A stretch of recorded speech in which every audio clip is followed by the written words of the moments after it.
The credit card market in India is experiencing rapid growth, with the number of credit cards expected to reach 200 million by fiscal year 2028 to 2029, growing at a compound annual growth rate of 15%.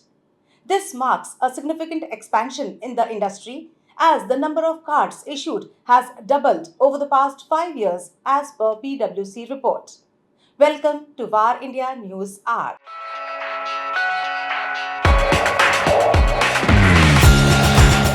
The credit card industry in India has already witnessed a significant expansion, doubling the number of issued cards in the past 5 years.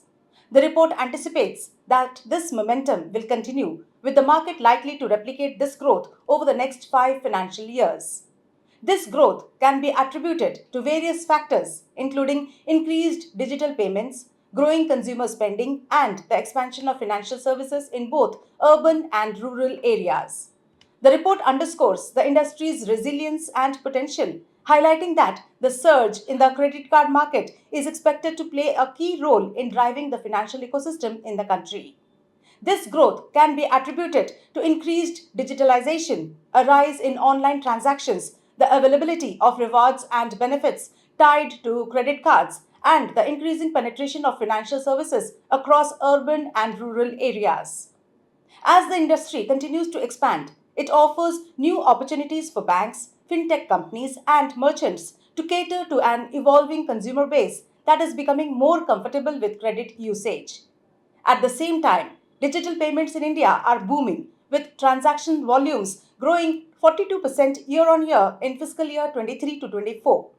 This trend is expected to triple by fiscal year 28 to 29, fueled by innovations within the payment ecosystem, new business models, technological advancements, and increasing customer awareness. The rapid adoption of digital payment solutions marks a significant shift in India's financial landscape, positioning it for sustained growth in the coming years.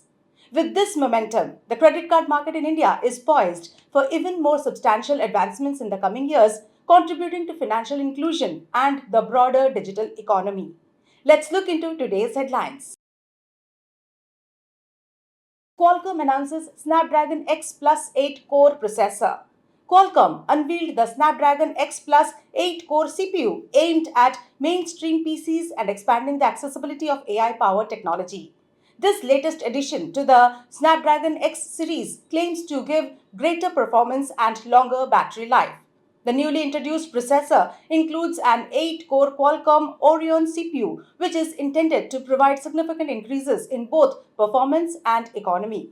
The processor has an integrated GPU that can support up to 3 external displays. AT&T files lawsuit against Broadcom over VMware support standoff.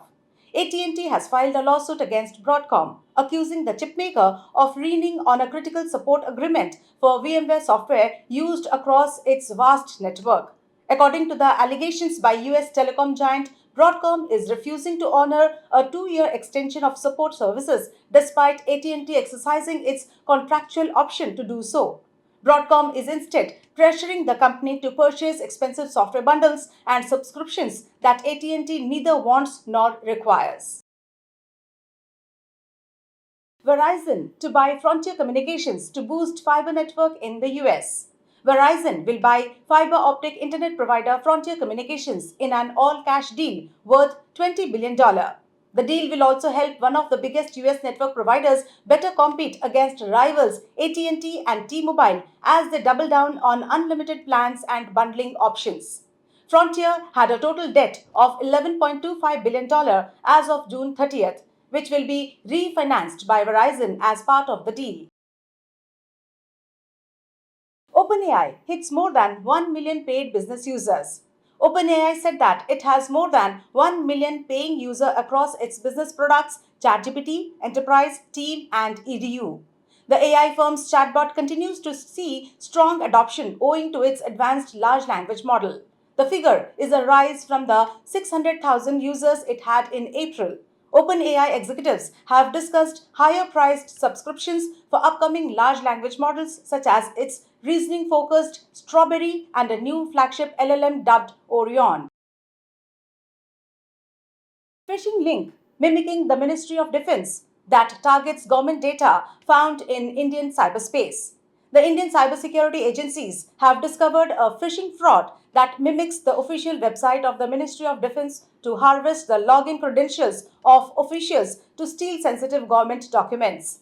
An advisory issued by the National Informatics Center has identified two phishing links. Both the URLs seek NIC provided login credentials of government officials through a fake email that comes attached with a fake document titled Hackers Targeted Defense Personnel in Mass Cyber Attack. That's all for now. Please like, share, comment, and subscribe to VAR India magazine. You can download the VAR India app from Google Play Store and Apple App Store for more news and updates. Stay tuned. Thank you.